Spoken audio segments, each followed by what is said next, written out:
Hello, everyone. I'm Jim Garrison, and I want to welcome you to day 270 of Humanity Rising. Yesterday, we had a marvelous session on regenerative education. And we had two professors who have spent many decades and written numerous books on how we revitalize our educational systems so that humanity can realign itself with not only humane aspirations for the human race, but in a more organic, relational way with the larger ecosystem. And Professor Gill at the end gave one of the most inspiring closes that we've had on Humanity Rising as she spoke so passionately about the imperative of education and learning to be encompassed by all sentient life. And that education needs to emphasize how humanity itself can be regenerated by learning the language of the larger ecosystem. And I just wanted to bring that in today, not only because we're launching our Masters in Regenerative Action, as many of you know, and we're just launching the course by Kate Rayworth on the fundamentals of donut economics. We're in our second week. We've had nearly 350 people sign up for the course from over 45 countries around the world. So this tonality for Humanity Rising around regeneration and how we revitalize who we are within the larger context of life is at the heart of Humanity Rising, and I think the central imperative for the human race at this very critical moment in our journey. Let us begin our session today, as we always do, by just taking a moment just to pause, center yourself in your body, maybe take a few deep breaths, close your eyes, and place your attention on your heart. For the next 60, 90 seconds, just attune yourself with your heart in a spirit of gratitude and deep thanksgiving that we're all alive at this most extraordinary moment in the human journey.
Thank you, everyone.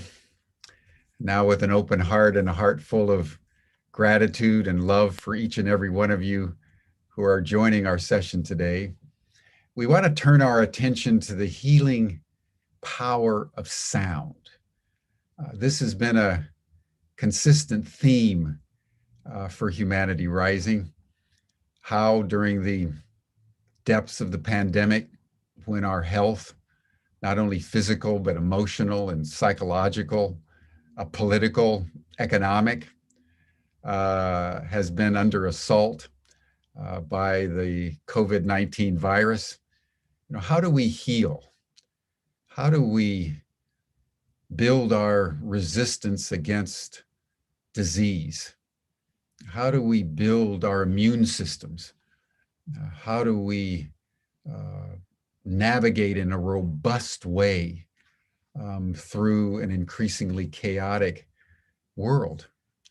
And one of the ways that people have done this since time immemorial is to master the art of sound. And through sound, to commune with the larger energetic ecosystem, and through sound, align oneself within oneself in a way that is fundamentally energizing and healing. So when we talk about sound, we're talking about one of the most ancient human practices. In fact, sound and the use of sound predates writing, predates language, according to the evolutionary biologists. So today we want to continue our contemplation of the magic and mystery of sound by turning to someone, Jill Purce, who I've known for many, many decades. First met Jill back in the 1980s. She was at that time already teaching sound. I went to a seminar of hers on overtone chanting that she taught me until the present day. I do Om chants and overtone chanting. She had just written a book at that time called The Mystic Spiral. And since then, she's held workshops, written various books on the healing nature of sound and the healing voice. She's expanded into family constellation practice. So Jill, welcome to Humanity Rising. And why don't we begin by you just telling us your story, your journey, how you discovered the power of sound, and tell us about your work. And then when you're done, I'll circle back and we'll have a dialogue about the matters that you're bringing up. But welcome. Thank you. Yeah, this is a great pleasure. And indeed, I think it was the very early 80s that you did a workshop with me in Cambridge, I think, in England, Yes. long time Yes. ago. And I Yeah. was astonished. I had never encountered anyone with the versatility of your voice. I always thought people made one sound, but what I discovered, everyone, is this woman could hold one sound and then make a whole bunch of other sounds on top of it. Well, I'll be talking about that. I'll come back to your first questions, how I started, and go from there. I started very young. My father was extremely eccentric, and we used to spend our summers in Ireland, in the west coast of Ireland, and we used to do things when everybody else went to bed. And on one very memorable occasion, he decided to take us to an island off the west coast called Inishturk, which was an hour or 2 hours away. And it was bedtime for everybody else except us. And so off we set, my brother and I, and my father and mother. And then there were three old women at the back of the boat, dressed in black. And that was it. And off we set, and then a storm came up, a really violent storm, and we were terrified because we knew we were going to drown. There was no question, and we were completely petrified. And then all of a sudden, these three women at the back of the boat started a chant, a blood-curdling chant, a kind of keening. I've never been able to find it since. It's not like keening as I know it. But this extraordinary chant, and as they chanted, our terror became bliss. immediately. It transformed immediately into blissfulness, into a kind of ecstasy. It was an instant transformation. And the other transformation was that the wind subsided, the waves abated, and the storm stopped, and we went. And so this was my first experience. I must have been about 7, maybe, I don't know how old I was. I was very young. This was my first transmission of the power of sound as a transformative modality. So first to transform the elements themselves, and then also at the same time our emotions. And so this was a real transmission of the power of sound, and I never looked back, really. My mother was a concert pianist, and so I lived in a house with 3 concert grand pianos, almost more than people. My father was a surgeon, and he became a general practitioner, an MD, and so I lived in a house. I bred on the bone was music and healing at the same time. So really, it never let up. It was there from the very beginning. And then came a time in the 70s when I started working on the book that Jim referred to, The Mystic Spiral, and which was really about the whole sort of creative forces in the universe, which we didn't understand, the form creating forces in the universe, which we didn't understand and still don't understand. And so I went in deeply into this, looking at the spiral as a record of growth and movement in time and space. And then the mystic spiral is the mystical aspect of the rotational journey of the soul. And because I then moved into sound, I never got to write the whole the world, of rotational forces in the universe, which are completely, which underlay all form creating aspects of the universe. So at the same time, I became very interested in the creative forces, and I saw the work of a man called Hans Jenny, who was working with what are called Faraday waves, and he was showing how on vibrate, if you put matter, unformed matter of different viscosities, liquids, and so forth, onto vibrating plates, and then induct into those plates vibrations of different sounds, different frequencies, and so forth. What you get is these seamless, formless heaps and piles and films turn into all the kind of ordered patterns that you see on the backs of butterflies and tortoises and shells, all the kind of patterns that we see in nature. And so that really gripped me. I realized that the power of sound as a creative force was really the most significant. And then I looked into all the traditions. In the beginning was the word in the Christian tradition. In the beginning was the first 7 vibrations of Ogotameli amongst the Dogon, and then the Hindu tradition is very interesting because you have Shiva is normally the destroyer, but Shiva also becomes the creator when he dances. I'm sure everybody, in fact, Jim had a picture of. He had a statue of the Dancing Shiva in his behind him. So I'm sure you've all seen it, a circle of flames, and then this dancing figure. And this dancing figure is holding a flame in one hand and a damaru, a double-sided drum, in the other. And so Shiva is asleep, sound asleep, and the world is asleep. It hasn't yet been created. And then as soon as Shiva wakes up and begins his dance, and with his drum, the world wakes up. And out of his drum, out of this damaru, this double-sided drum, come the 52 letters of the Sanskrit alphabet. And the question is, where do they land up? Well, they land up as the sonorous petals around the chakras, or the centers of subtle energy along the spine of each one of us. So this is creation through language. And then the role of the human is to continue that, to use and dissolve these sonorous petals, these mantric petals, to transform the physical world, which has come into being from spirit, back and on into spirit, the physical world back. So the job description of the human is to continue the creation.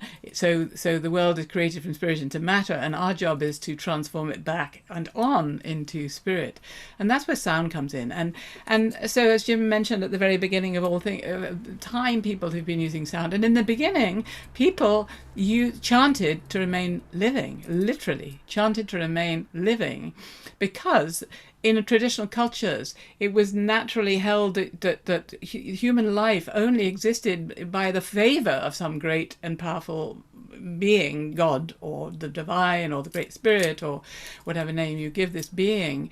And so that means that if our life depends on having a good relationship with the divine, that means we have to honor the divine. So I've coined this expression, that what I call the 3 P's: praise, petition, and participation. And so first of all, praising the divine, how good, how great, how green, how blue, how wonderful. Huh? Then petition, please help the crops to grow, please let rain fall, please may my children pass their exams, blah, blah, blah, blah, blah. So first, praising. There are 222 references to praise in the Bible, praising the divine, and sound is used as this intermediary of praise. Petitioning, and sound and chant is used as a petition, asking for help. And then on a more sophisticated level, participation, where you don't see the divine out there to whom you supplicate and ask favors, but you become the divine. So you become whatever aspect of the divine you're working with, and therefore you embody the qualities of the divine or enlightenment that particular aspect of divinity embodies. And so I call these praise, petition, and participation. And so since time began, people have chanted. And these realms between the divine and the human realm are very interesting, because if I interrupt the continuity of your experience, if I go like that, and then if I repeat it, we get rhythm. And if I go faster still, we get that rhythm becomes a note, and then faster still are the harmonics or the internal structure of sound, which I'll be talking about later. So the interesting thing is that all sound, which is purely qualitative, it's the fundamental essence of quality. We can't describe it, and yet it comes about through counting, through quality. So it is unique in bringing together quantity and quality, which normally are inimical. Normally they have no relationship whatsoever. And so this is one of the most powerful aspects of sound, that it brings together, because sound is quantity and yet it is pure quality. What the effect that it has on us is utterly ephemeral and mysterious and utterly baffling. And so there are so many reasons why I started doing this, and one is that at the very heart of all spiritual traditions is the idea that we have to be present. And in other words, how we normally spend our time is by regretting what we forgot to do yesterday, and therefore dreading what we have to do tomorrow because we forgot to do it yesterday. So we live in a state of fear of what might possibly happen in the future because of what we didn't do and what hasn't happened in the past. And so we completely overlook the only reality there is, which is the present. And so the very heart of all spiritual traditions, all the techniques that you get in every single tradition, are about how do you come into the present and not be trapped by regrets of the past and dreads of the future. So all our fears are about possibilities of things that might possibly happen. They're not about anything in reality whatsoever. So this is the point. How do we become present? And so all spiritual techniques at the very heart of every single tradition have tried every method possible to give us the ability to become present. And so many techniques, because it's not easy. It really isn't easy, because everything is evolutionary. It from the whole original story of Abraham, to go to the promised land from where he was. It's salvation history, going from here to there, evolution, development, going from one thing to another. The idea that you start somewhere and you go somewhere else. And language is the same. It's discursive. It starts from here and it goes to there.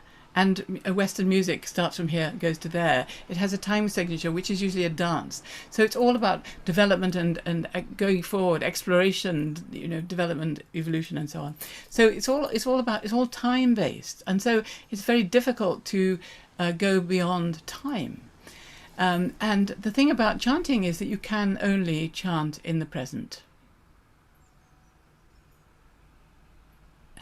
But you can chant in the present and you can think about the future or the past. So the key to the practice of chanting is not just to chant because you're chanting in the present, but to listen to yourself while you're chanting in the present. And so if you do that, if you listen to yourself while you're chanting, and in fact, I would say it's more important to listen to yourself chanting than it is to chant the sound that you're listening to. I get that? So if you do that, you're creating a circuit of attention. So mindfulness, which is a kind of sanitized version of meditation, is a way of being mindful of everything as it happens in the moment that it happens, so that you're not worrying about the future. But this is a way of doing the thing that you're being mindful of. You are chanting in the present, because it can only be in the present, and you are listening to yourself chanting while you're chanting in the present. And so it is the most wonderful way of, and simplest way of being in the present. And that's where all healing happens. That's where all magic happens. That's where bliss is. And you can't be anxious in the present. You can't have anxiety in the present. You can't be depressed in the present. It's just not possible. And so it's not only the heart of all spiritual traditions, but it's the heart of healing too, because being present is being absolutely whole and healed in the moment. And so this is absolutely the key. So that's one of the reasons why it's such an important practice. And so I realized this, that the music got hijacked. So with musical literacy, which began very early, in the sort of 8th centuries or so, writing music down. So before you wrote music down, you just participated in what was unfolding in the present. As soon as you were able to write music down, that meant somebody could actually create something and it could remain, and you could work with all the parameters of sound and do something very complex. And then the people who could then come later were, now this is very interesting, people who come later to then make the music are executed. I think this is a very interesting word. You execute. They execute the music. So in a sense, music was hijacked by the professionals, because only the professionals can actually read music. It's something which most people don't do. And this has come down to the point where we now feel that we sort of have an atavistic memory that sound has to come from inside us. But instead of using our own voices, because we feel disempowered, we feel that other people are professional. So we have to ram the music back inside us by putting earphones on and putting in professional musicians through some device, and going deaf in the process. And because we know somehow that sound has to be inside us, and so even though we no longer remember to let it come from within out, we have to put it from without in, which is a huge mistake. So when I realized this was happening, and I realized that people weren't coming together to chant together, that all the societal religious traditions that people had been part of, all the communities that people had been part of, all these had somehow been eroded over time. And I'm talking about the 1970s now. This is before most of us were born. So this, I realized that I needed to find a way of bringing sound back into people's lives. And this was before all these community choirs. I mean, in those days, to join a choir, you had to read music, you had to have an audition, you had to read it, sing in tune, and be judged to be capable of all of that. Nowadays, there are community choirs everywhere, and it doesn't matter if you sing in tune, it doesn't matter if you can read music. And a friend of mine in California, in British Columbia, has the Getting Higher Choir, which I think is a wonderful name for a choir. But these things didn't exist when I started, and so I realized that I had to. And so the time when Jim came and did a workshop with me, none of this existed. All these workshops and all these things that you had on sound, nobody was working with sound in those days. And I realized that I needed to start to re-empower people's voices. And so my question, I realized when I look back, was, if we're going to sing again, what are we going to sing? And this is a really important question, because if you sing with words, if you sing, say, a national anthem, now in North America there's one big nation, but in Europe we have lots of different national anthems for each country, and if you sing the words of one side of the border, it's the right song. If you step over the border, you're singing the wrong song. So, and again, words are discursive, they're about going from here to there, and the mind going off into the future based on the past and so forth. And so I knew this wasn't the answer. So my question was, if we're going to sing again, what are we going to sing? And so I had discovered, I'd studied with Tibetan lamas in the 1960s, and in the 1971 to 74 I was living and working in Germany with a very famous German composer called Karl-Heinz Stockhausen.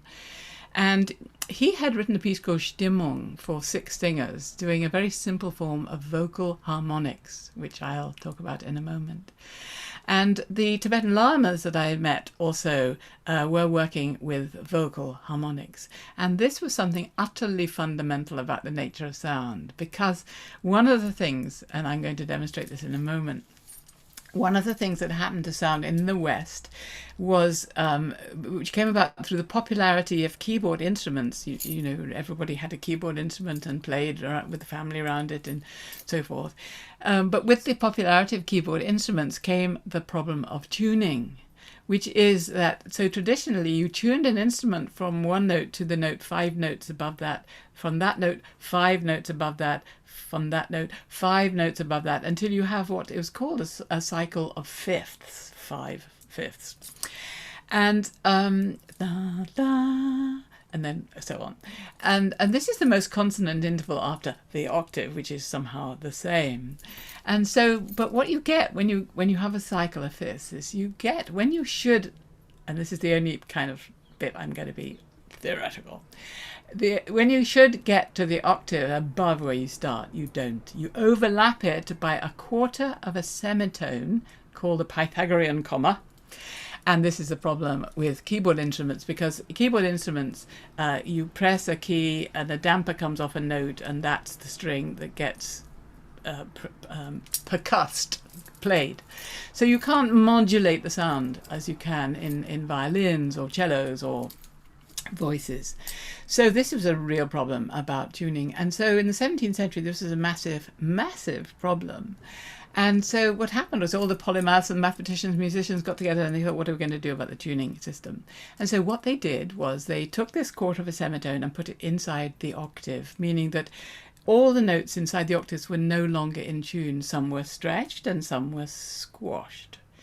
And I have this joke. We have a piano tuner called Bruce who comes to our house because everybody plays the piano, and he comes periodically to tune it, and we have this little joke, and I say, Bruce, are the octaves in tune? And he says stretched, and I say, are the octaves in tune? He says stretched. And so now when he goes to tune people's pianos, which you tune out of tune, he says, I'm going to stretch their octaves. So Western music has been all out of tune since the 17th century. And Bach celebrated this with the preludes and the fugues for the Well-Tempered Clavier. So Well-Tempered was the name of this fudgery. So in other words, we'll make all our music out of tune and look what we can do with it. And this is why there exists all music since Bach. None of it would be possible without this Faustian bargain, this pact with the devil, as I like to think of it. We'll make all our music out of tune and look what we can do with it. And I really think that is a Faustian bargain. But the idea was nobody would notice, and nobody notices, or very, very few people notice. But I was very aware of this when I started, so I wanted a way of inducting us into sound where we would actually be in tune. And so what I hit upon through both Karl-Heinz Stockhausen's Stimmung, where the group sings vocal harmonics, and the Tibetan lamas, where they chant the overtones, these words mean more or less the same thing, was a way of chanting on a single note and amplifying the harmonics so they're louder than the note. So I will demonstrate it, and then I'll play a group doing it, and you can join in. So it's the note I'm going to sing.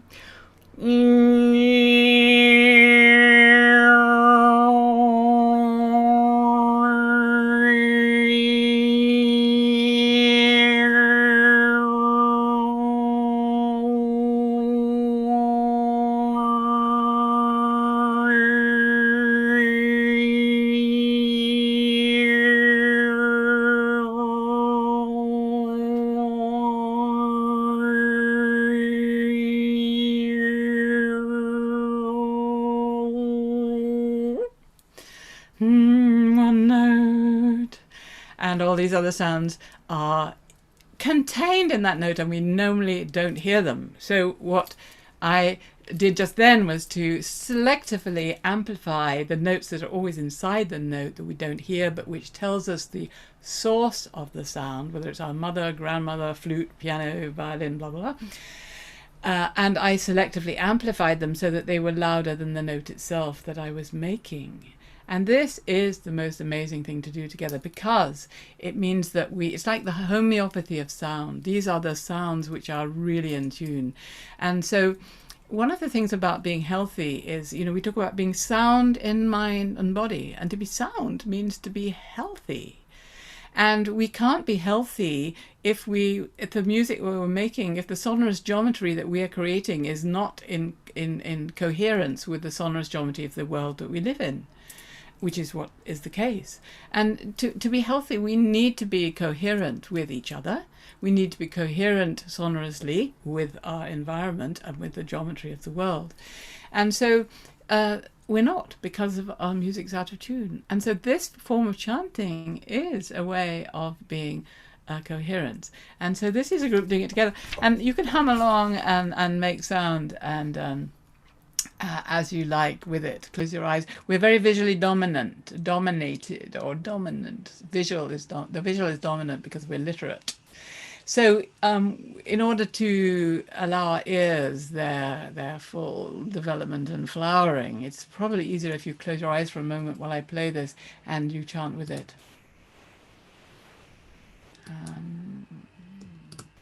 Well, what's happening? Well, the sounds, let me see. Okay, let me see. Okay, let's try again.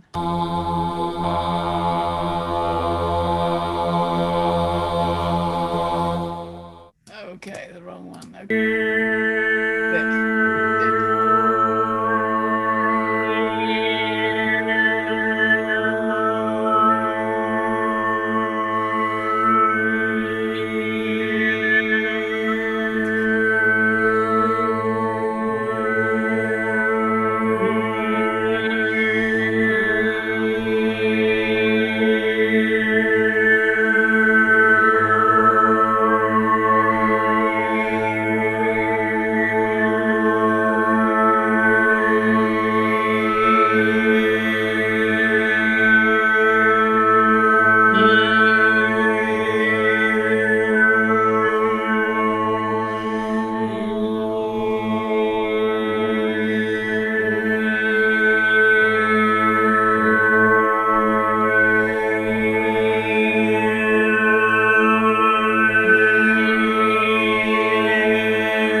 One of the things that people find when they stop chanting is a sense of utter peace and presence, which is somehow ultimately the question is who is it that's chanting? This is where it's almost like we are being chanted, where the real magic kicks in, and the gift of sound is silence, and so it brings us into a state of utter quiet and peacefulness and presence. But only if we listen to the sound that we're making do we become present. So this form of chanting has no words, which is very, very significant because of the discursivity of the nature of language is going from here to there that I mentioned, which is all about evolution and development and movement. And whereas this form of chanting enables you to be completely in the present, and especially as if you allow your hearing to embrace, to become a kind of embracing vessel containing the sound itself. And of course, we're a wind instrument, and so how we breathe is very, very significant. And in medieval times, Boethius talked about musica mundana, musica humana, and musica instrumentalis. And musica mundana is what we think of as cosmology. Musica humana is what we think of as psychology. And musica instrumentalis is what we think of as music. And so the nature and the essence and the raison d'être for musica instrumentalis, the reason for its existence, is to harmonize the music of the world with the music of the soul. In other words, cosmology with psychology. And that's completely and utterly the role of sound. And of all sounds, the key sound is the sound of our own voice. And interestingly, when I've worked with thousands of people over the years, and sometimes it's the hardest people to work to bring themselves to do this is musicians who are professional musicians who play instruments but who've never used their voices, because in a way the voice is such a key. We're a wind instrument with a tube with holes in us, and when we make sounds, we're not only bringing about coherence in our sonorous geometry, but we're riding the wave of our emotions. We're releasing our emotions, which normally we can't do, and we're activating the vibratory nature of ourself. Everything in this world is vibratory, the regularity and the periodicity of movements, and the voice is the way that we have of bringing consciousness into that, into all the different vibratory natures that make us up. And this is utterly essential. So, and we're disenchanted. And when people say to me, we're disenchanted, I'm disenchanted with this, I'm disenchanted with that, I say, you're disenchanted because you're not chanting. So the answer to being disenchanted is to chant, because chanting means to make magical through sound. And so the answer to being disenchanted is to enchant, which is to chant. So it's absolutely key. And I run regular workshops. I've been doing this, since the very early 80s, and Jim has probably come to one of the first, throughout the world. I teach all over the world. And now, because of COVID, I'm teaching online, and I love it. I absolutely love the voice workshops are amazing.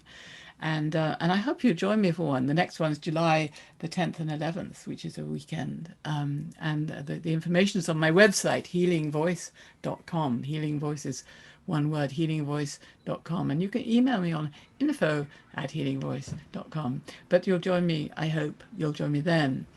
But I wanted now to talk about another aspect of my work, and then we can come back to sound, because Jim's going to, he's going to moderate all the chat. But I wanted to talk about another aspect of my work, which is now an equal part of my work. And it came through because I've always liked to work ceremonially. I think it's very important to work ceremonially because then you have the witness. When we get married, we have somebody who witnesses and signs a document saying I was there, and my name is such and such, and this is what I do and where I live, and I witness this person going from being unmarried to being married. And so the witness is utterly key, because if you don't witness this change that we're making, then the societal context that we inhabit draws us back into the previous us that we were. And if we come to be doing any work of this kind, any spiritual work, it's because we feel we could be better humans. We could be more conscious, we could be more kind, more generous, more enlightened, whatever it is. And so we do all these kind of different workshops in order to do that. But then we go back home, and nobody at home knows that we've done anything like that, and they just treat us as we were before, but we're not the same. But if you have witnesses there who know that you are no longer the same, and you know that they know that you know that they know, then there's no going back. And this is really important. I remember once I had a phone call from an abbess of a monastery, a nunnery, many years ago.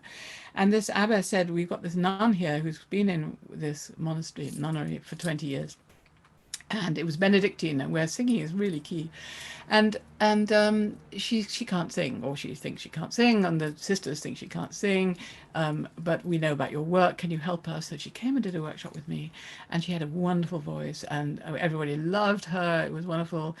There was a kind of Monty Python moment on the train when she went in dressed as a medieval nun, as in England we do, black habit and wimples.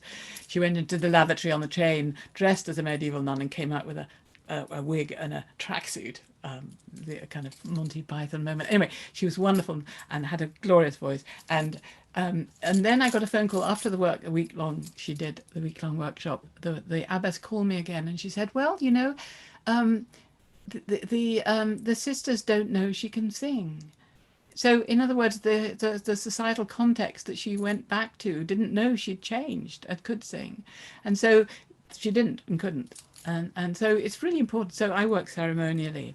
So when I started doing this, I started doing ceremonies for the ancestors. And I found that when people honored their ancestors, their lives changed in really dramatic ways and for the better. And then I realized that actually ancestors have a job description, which is to keep the living alive. But they can't intersect with the living unless the living honor them. All they can do is be a nuisance and try and get your attention, like clamorous children trying to trip you up in order that you remember to honor them. Then they can help you remain alive. They can become your mentors. So I realized that once we start honoring our ancestors, our lives change in the most extraordinary ways. And then this led me to working very individually with patterns that come down, patterns of trauma that come down through ancestral lines.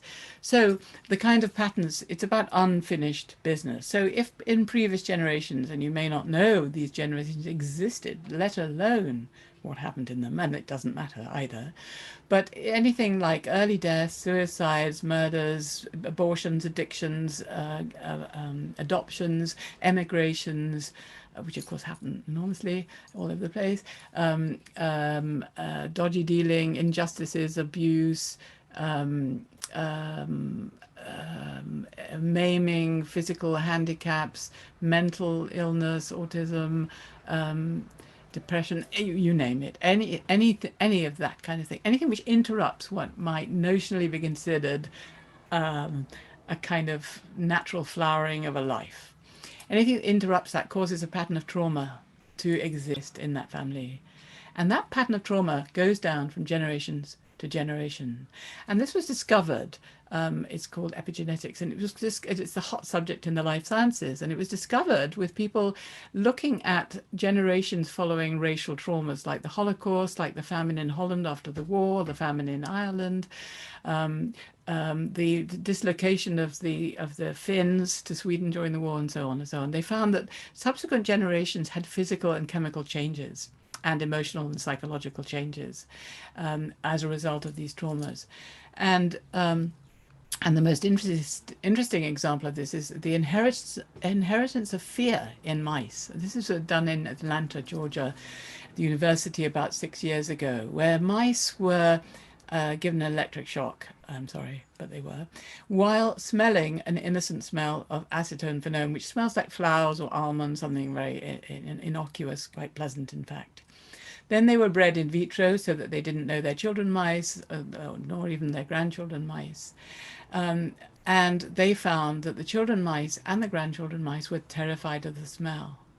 So this is utterly mysterious. So this work is absolutely amazing because we find that the work is about remembering what has been forgotten and who has been forgotten, and remembering them and honoring them. And very often, if somebody's abused you, the temptation is to cut off all communication and have nothing to do with them and send them into outer darkness and blah blah.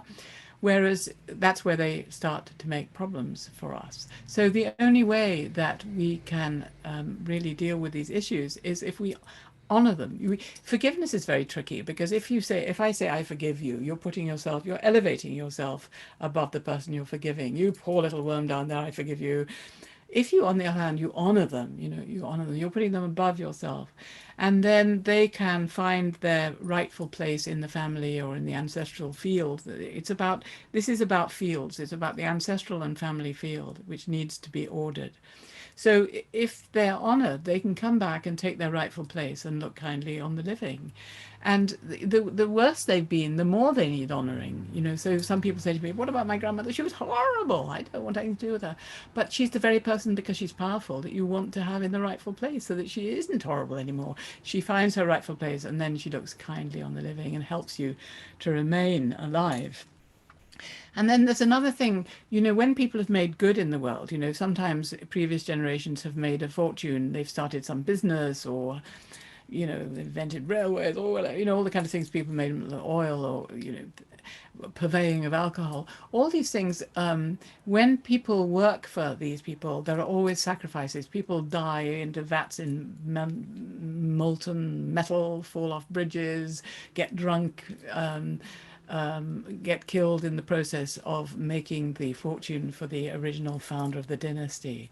And very often the children and the descendants of the founder of the dynasty suffer in the way that people who were sacrificed in the making of the fortune. And I have so many examples of that, and that's fascinating. And so these people have to be honored and seen and recognized.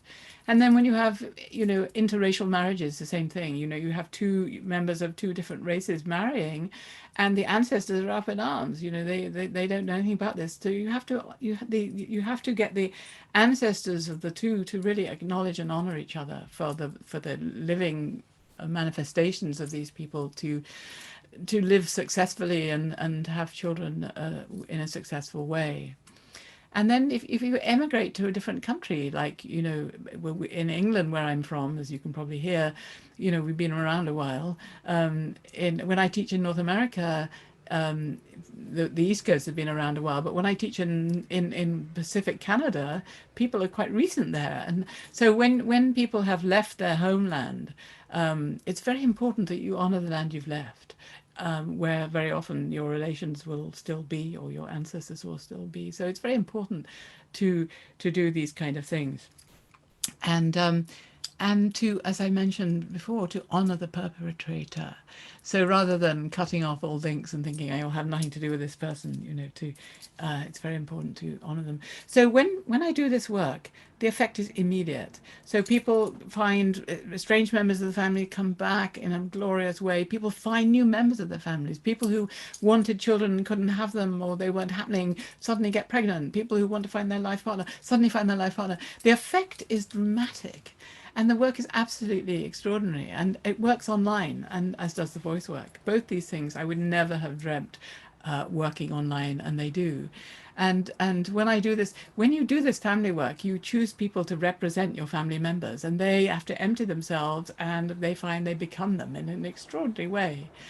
And when I do it online, I have little figures who, so people choose people in their windows to represent their family members, and they have little figures, and that's online too. They have a window of showing the figures, and you can see the family through time and space. So normally we only see our family in a little window of whether we were good enough, whether we were better or worse than our siblings. And this is not what it's about. It's not about emotions. It's so when I do this work, you see the family from above, and you see it through time. You see through these generations, and you see it through the eyes of multiple members of the family, which we never do because we only see it through our own eyes. And it's profoundly healing. And so I do hope you'll join me for that. It so happens I'm giving a workshop, a family constellation workshop this weekend, starting Friday, Saturday and Sunday, for 3 hours on Friday, and 2 hours with an hour's break, and then 2 hours on the Saturday and the Sunday. And so, I would love it if you would join me. And if you want to do that, you just have to go to my website, www.healingvoice.com, and the details are all on the homepage if you just scroll down. And for the chanting, I have CDs which are available too. And again, you can find those on the website and email me. So those are the main things I wanted to mention. So if Jim wanted to come in and field the questions, I think we're good to go. Thank Hi, you. Jim. That's marvelous. Thank you so much. Just when you did that little chant, it took me all the way back to that workshop. I was Whoa! as astonished this morning as I was back then. Collapse of time. Wonderful. I love it. It's amazing the work that you're doing on family constellations. We tend to think of our little problems, our anxieties, our neuroses, our depressions as completely individualized. But then when you start to think of the transgenerational trauma that we all carry, Yeah. and particularly in interracial, as you were mentioning, you get two completely different lineages coming Yeah. together. Honoring the ancestors. It's really liberating to come to understand just how expansive we all are. We're It's not really lim- important that because usually these different racial groups loathe each other, and going back generations of societal and racial loathing. So when people come together, they don't realize that they have these lines of antipathy, which Mm, they have to overcome. And it's not just about them, but it's about, getting all these ancestors to acknowledge each other. And it's glorious. I mean, the effect is so magical. yeah, yeah. Well, we have a lot of questions. The first one that came in has to do with Sanskrit and what you know about Sanskrit. And in Sanskrit, the sound and the meaning and the vibration are all one thing. It's one of those primal languages and primal sounds. And so speak to us for a moment about the relationship, certainly with Sanskrit, but there's other languages like Hebrew, like Arabic, Yep. where the sounds are encapsulated in words Yep. with particular mastery.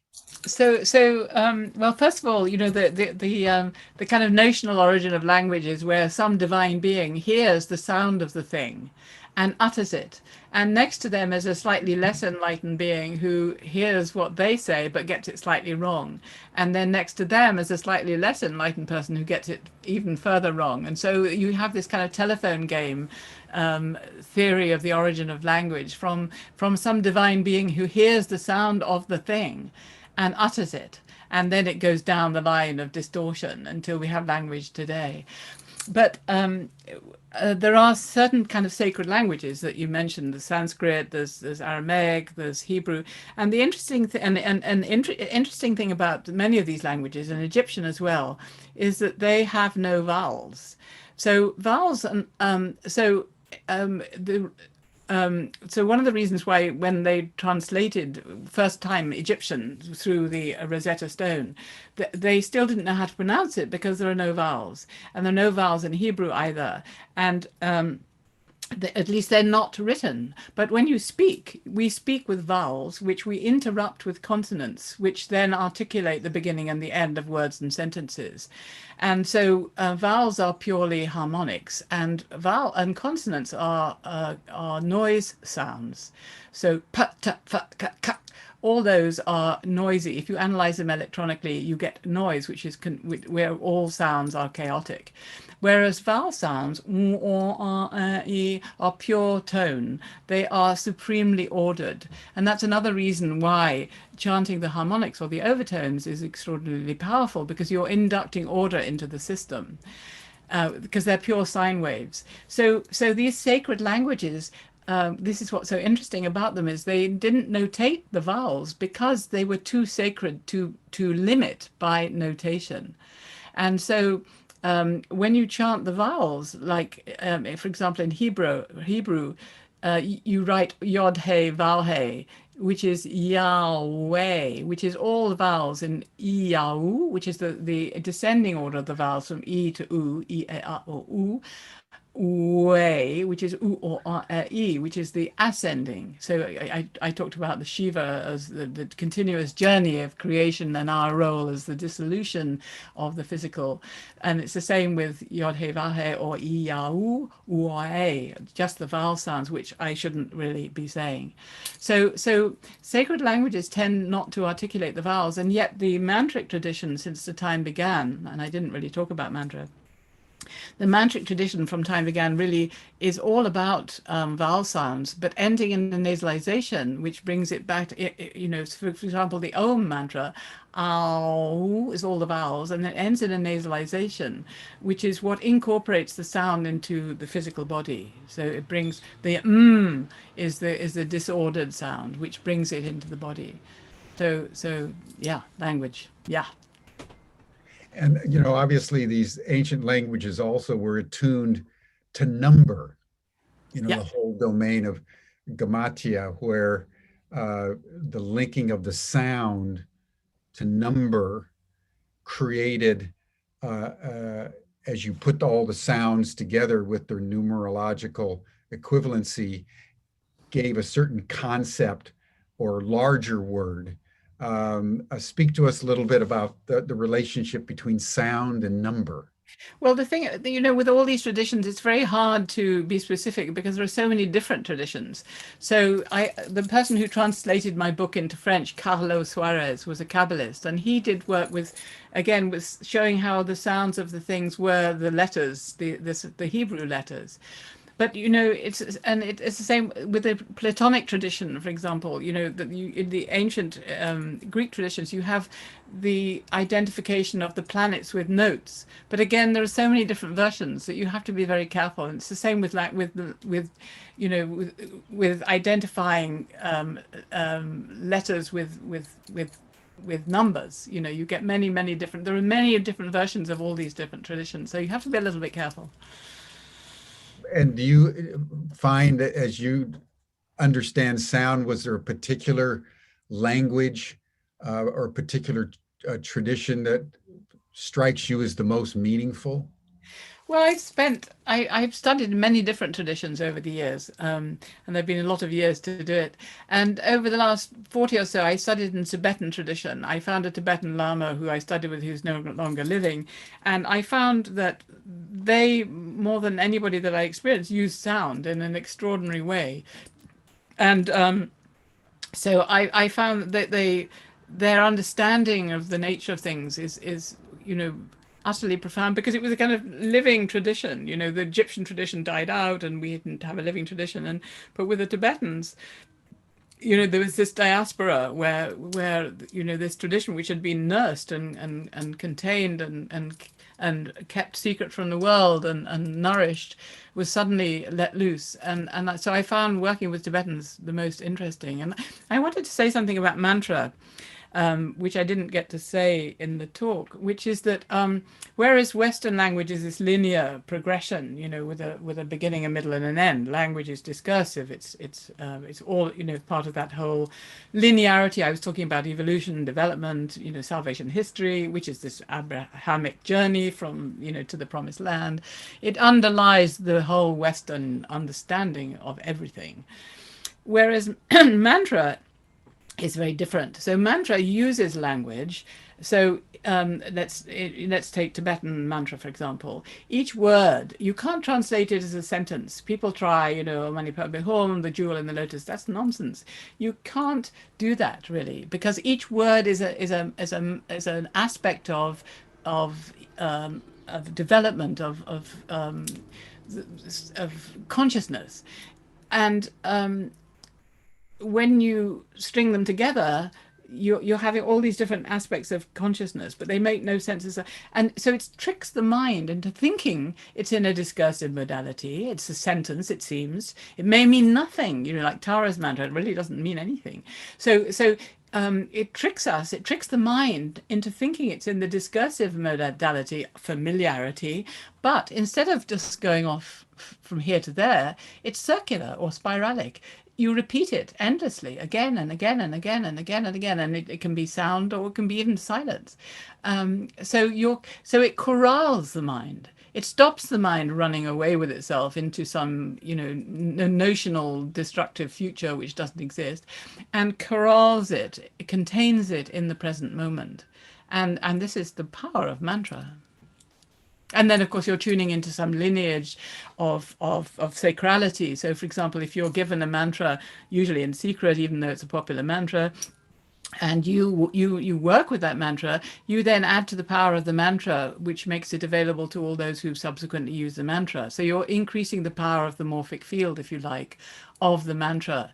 Every time you use a mantra in its correct way, its correct context.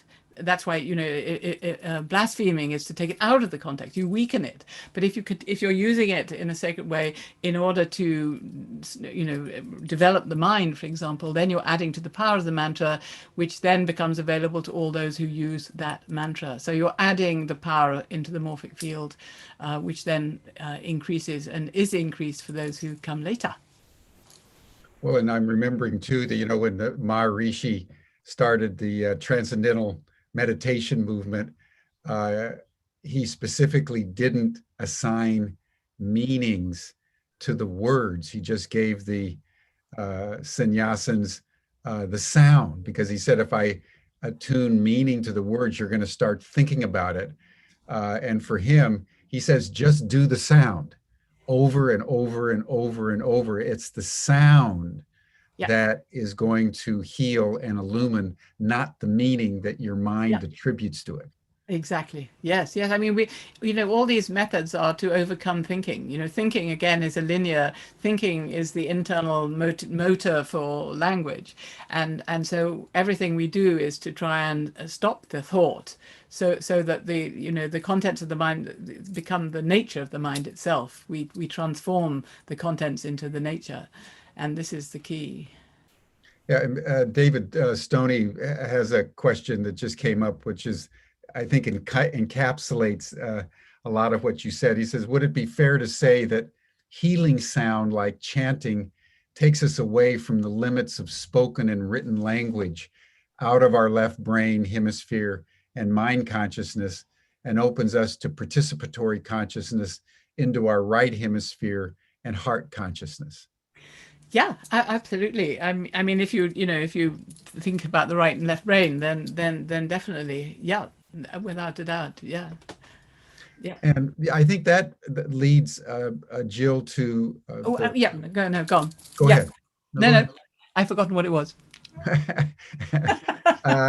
That leads to the whole domain of how sound heals. Speak to us a little bit about the healing power of sound. It's one thing to sit down and do the Om chant for 20 minutes and feel harmonized and so forth. But sound historically has also been used very specifically in healing modalities around diseases, both of the mind and the body. What's your experience of the healing nature and dimension of sound? Well, the Tibetans have a very interesting, for them, if I see you as separate from me, which I do, and in order to function, that gives rise to two reactions, and that's the key word here. So either I want more of you, in which case I try to draw you to me, which leads to attachment and desire, or I'm lumbered with you and I don't want you and I try and push you away, which leads to aversion and anger. And these are called the three poisons. So attachment, aversion, and the cause of it, which is ignorance, which is ignoring what is, which is that there is no separation. So I know better. So the interesting thing about ignorance is we really know better. So there's an element of blame in ignorance. I know better, but I act as if you're separate from me. And if I see you as separate from me, then that leads me to wanting more and or not wanting. So ignorance, aversion, and attachment are seen as the ultimate problems of humanity. And you know, if you're in the Himalayas and you go into a temple, you see on one side or the other the wheel of life, and in the middle of the wheel of life is a pig, a serpent, and a cockerel biting each other's tail. And these are the three poisons which give rise to the whole human condition, all our illnesses, physical and emotional and psychological. And it's a matter of degree, you know, whether the illnesses are somatized into the body or whether they're emotional or psychological. You know, as I say, it's all a matter of degree. And so sound, you know, it can bring about a state of order, whether you're talking about emotional disturbance, or whether it's become somatized into your weak point, wherever it is physically. And so sound it brings about order into the system, and an order in the system is the key. You know, order, and this is the key about vowels. You know, vowels are that aspect of sound which is ordered, and the consonants which interrupt them, you know, and this goes back to that question that the man just asked about speaking and singing, and this is really interesting here, and that was what I was going to say, and I forgot, which is that when you're singing, when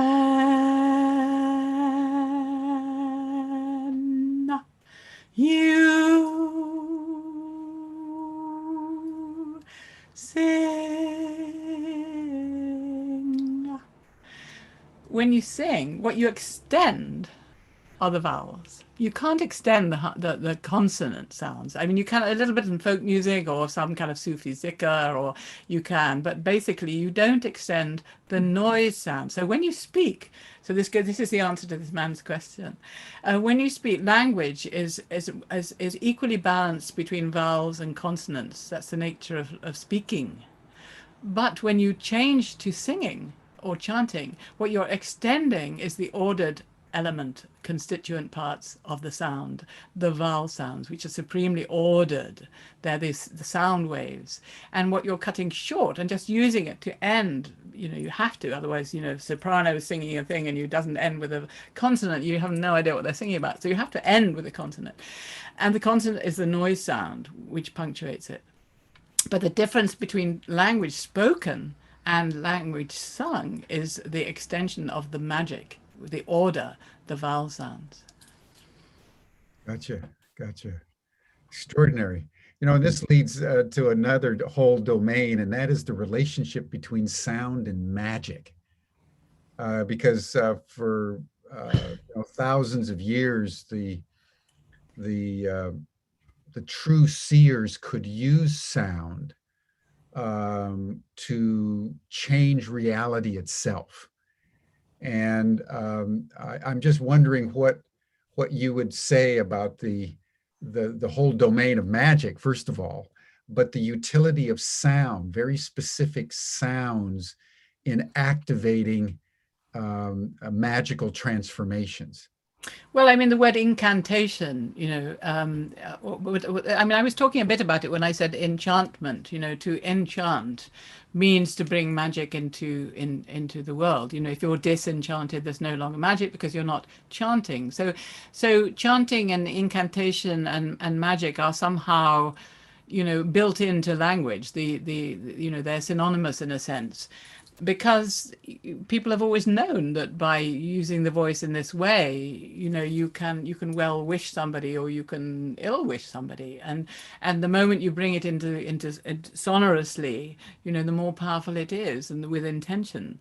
And so, you know, language is, and specifically sung and chanted language is extremely powerful for bringing about changes. And this is one of the things about the family constellation work it's utterly magical because, when you're working, you choose other people to represent your family members.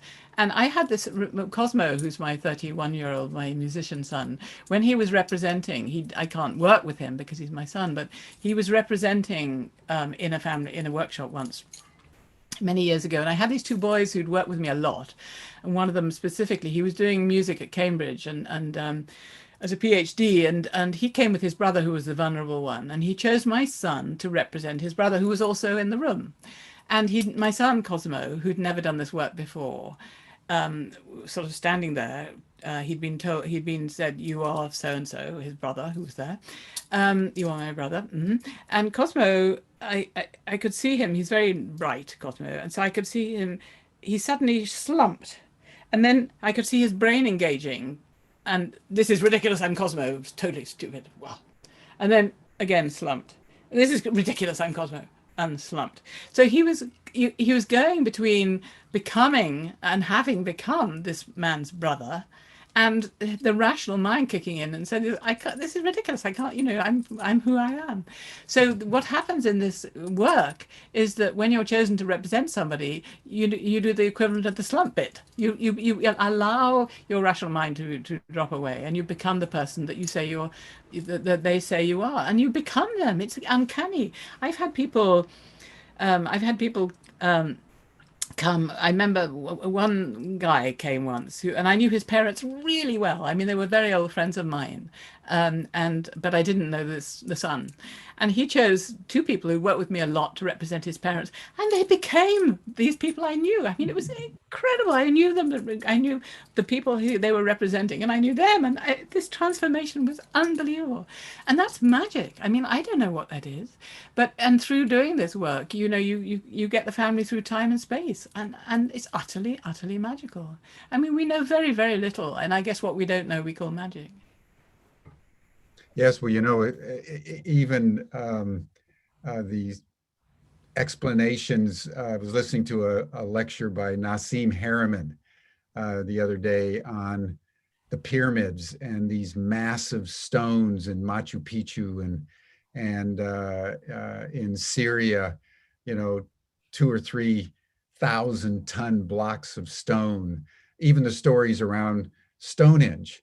And frequently you hear that these ancients use sound. Yes. To transport Yes. massive, heavy blocks of stone, and used acoustics even in terms of cutting them to the precision required that you can still see to the present day when you can't even put a piece of paper or a thin razor blade between the stones. And this is like tens of thousands of years later. Yes. So sound has extraordinary versatility in the world. Well, I knew many years ago. I knew an Egyptian archaeologist, an Englishman who was moving the Aswan Dam in the 1950s. He worked for the University of Chicago as an archaeologist. He was one of the most rational men I've ever known. He told me that the pharaonic Egyptians, the tribals that he worked with, were the survival of the pharaonic Egyptians. The people they employed to do the work, with the villagers, were the survivors of the pharaonic Egyptians, and they were struggling to move these huge statues. And what amazed him was how they, with all their sophisticated earth-moving equipment, they chipped them, they cracked them, whereas they were normally impeccable. And there was one particular statue they couldn't move. And so one of the workers said, "We better get the head man," and went into the hut and came out with the head man. And they started a chant.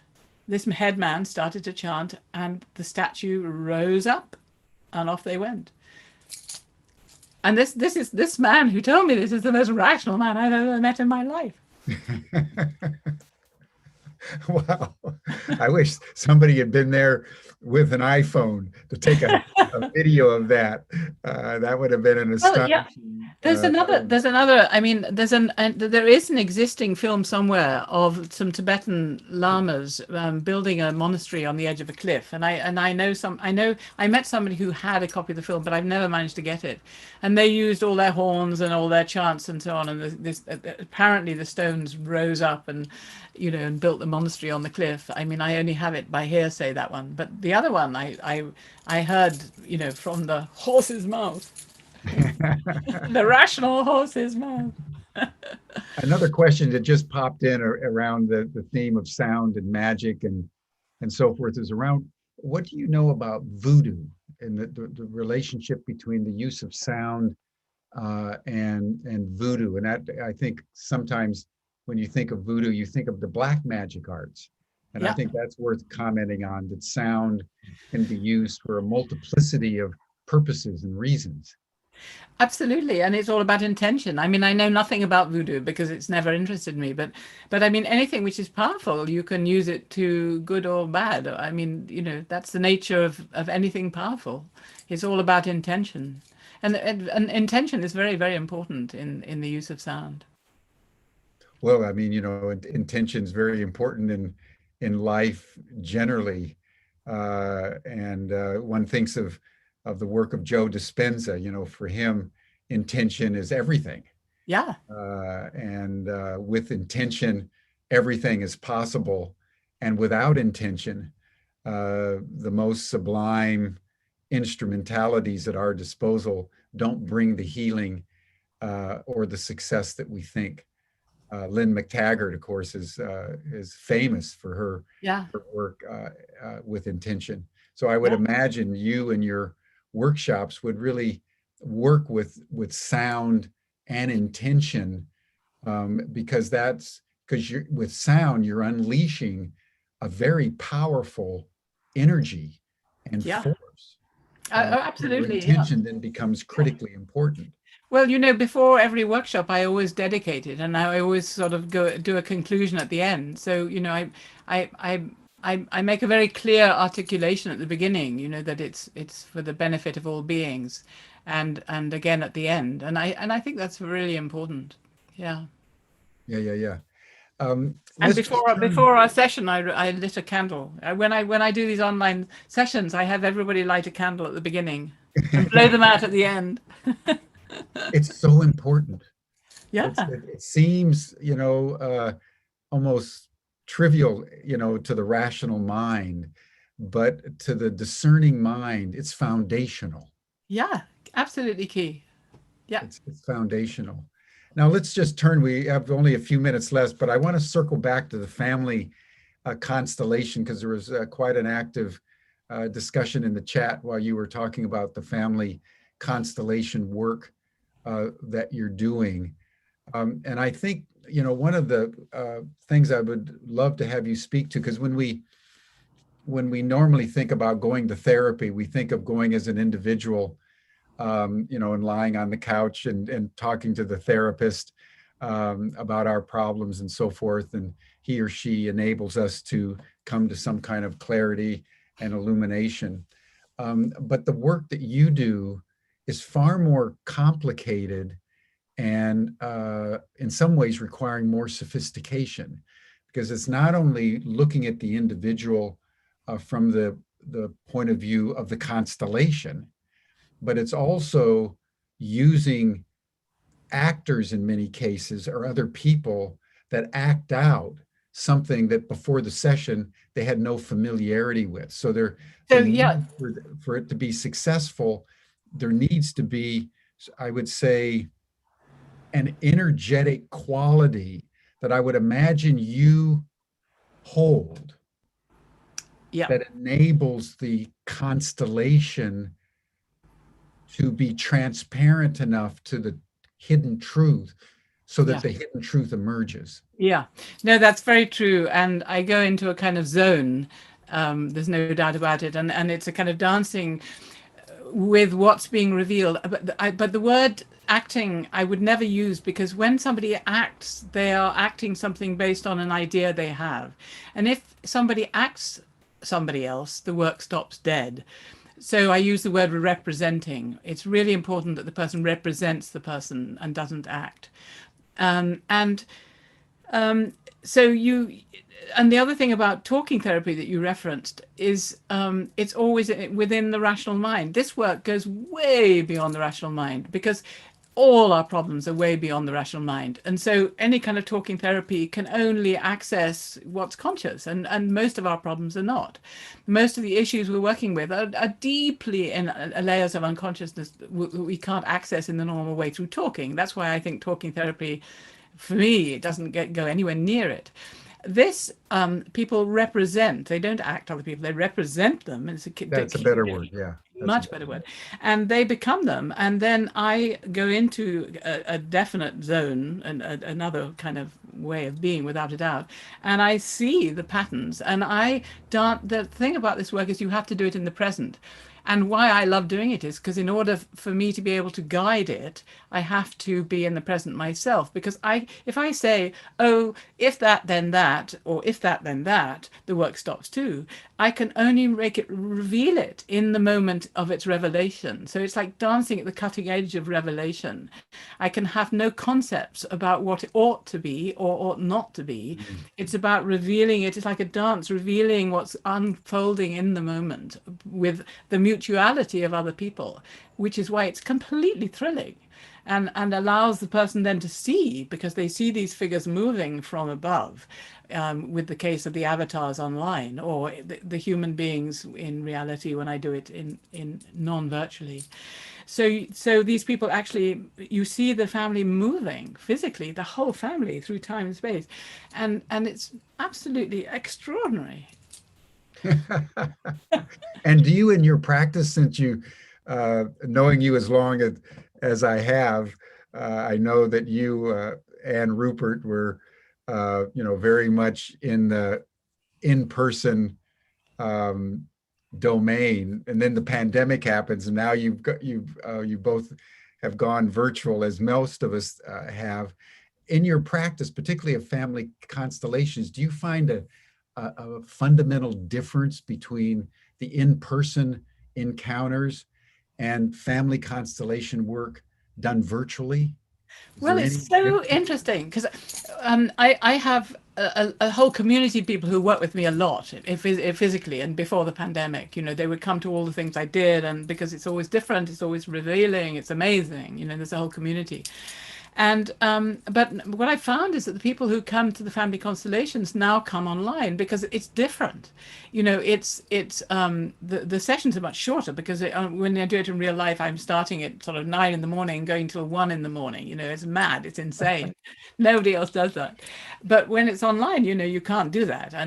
But also it has a whole other reality. And because the work's beyond space and time anyway, it's beyond space and time, and it's just as powerful, I find, and so I find it really extraordinary. And in a way, we have time to discuss how when you represent somebody in somebody else's family, usually what comes up is something that's completely relevant in your own situation.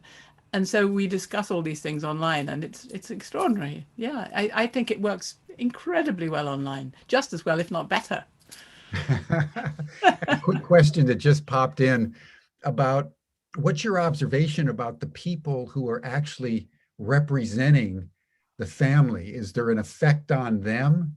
Yes, absolutely, because as I just mentioned, so often there's the issue around that particular person is something they're working on themselves anyway. So the effect on the representatives is huge.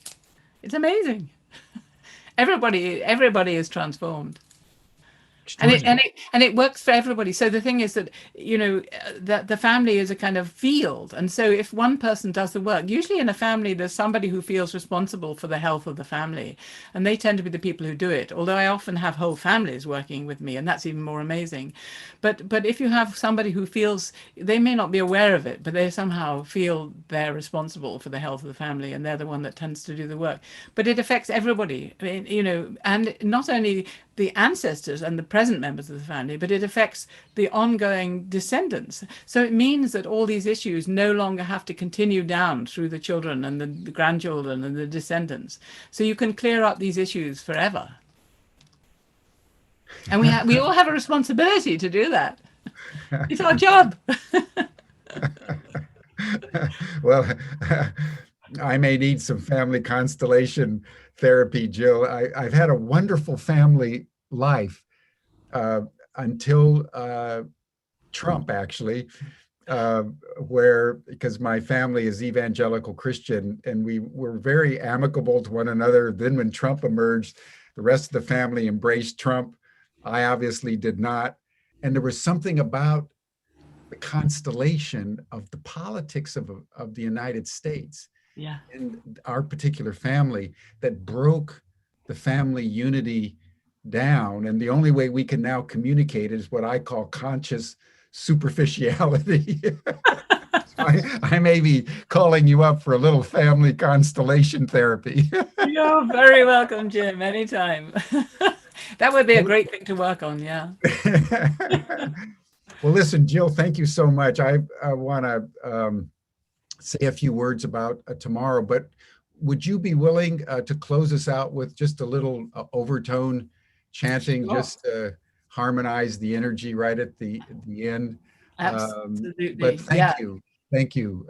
This has been so exciting and inspiring to talk not only about sound, everyone, and the potency of sound, particularly when connected with intention.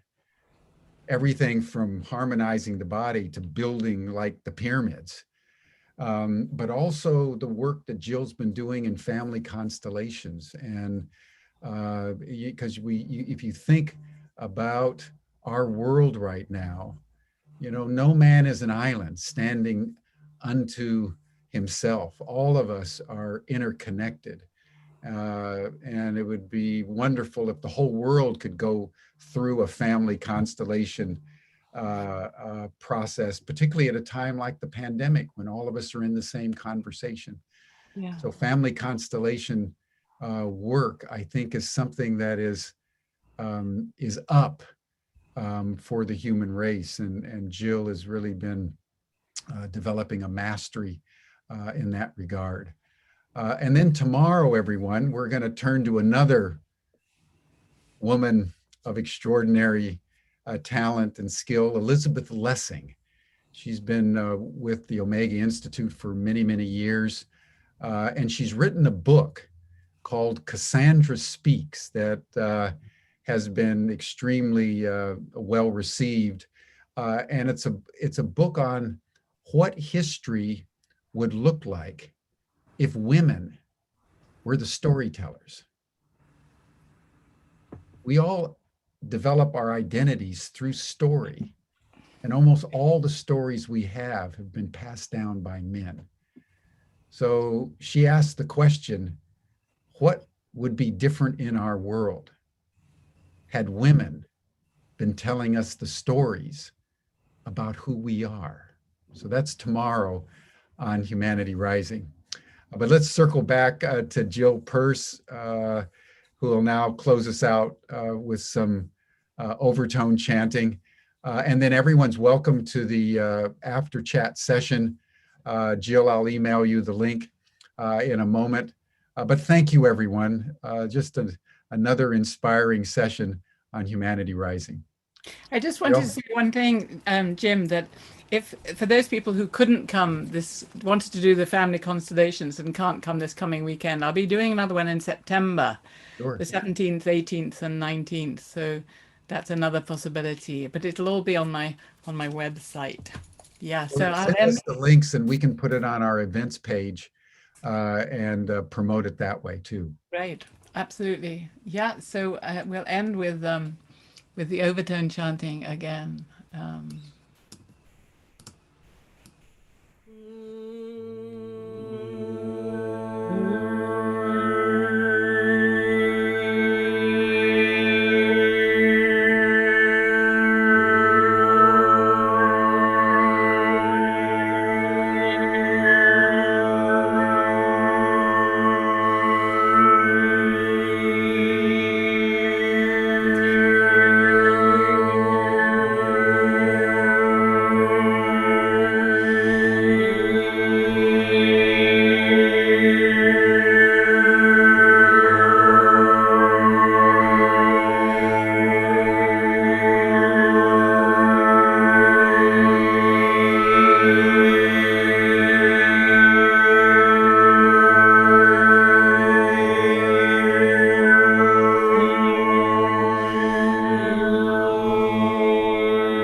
Thank you, Jill. Thank you, Thank you, everyone. Jim. We'll see you here again tomorrow, same time, same station on Humanity Rising. Bye for now.